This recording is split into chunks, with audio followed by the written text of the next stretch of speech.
Most thinking Americans now recognize the fact that our country is at war. The communists realize that they could not survive the destructive force of an all-out conflict, so they adopt the Cold War tactic. Nevertheless, their objective remains the total conquest of all the earth. You can turn back now, or learn the stuff they don't want you to know.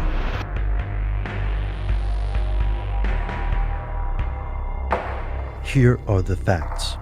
If you own a shortwave radio, then you've probably already heard the story of number stations. Every so often, these unlicensed stations will interrupt their usual drone of static with bizarre transmissions, unidentifiable voices reciting strings of seemingly random numbers. Sometimes these voices speak English and sometimes Russian or another language. The number stations began broadcasting shortly after World War I and have continued since. Even today, we don't know what these messages mean. We do, however, have some very strange guesses. Here's where it gets crazy. While almost all investigators agree the strings of numbers must be some sort of code, no one's sure what these codes mean.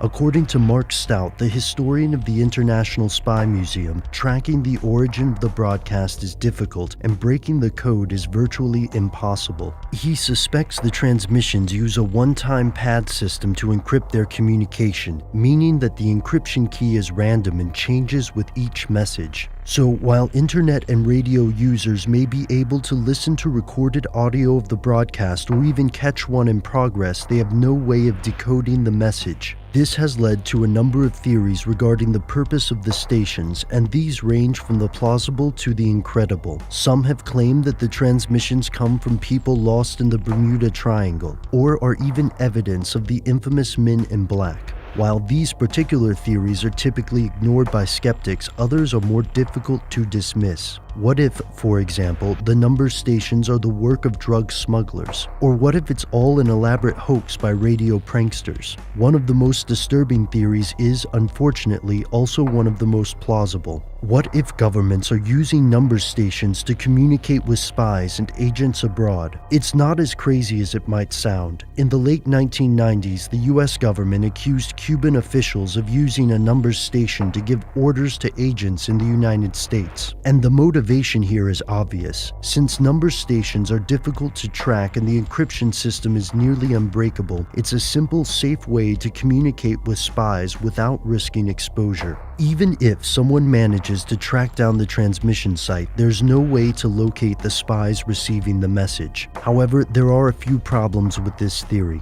First, if the number stations are so widespread, then why hasn't there been more coverage of these stations in the news? Second, why haven't more governments taken their concerns public?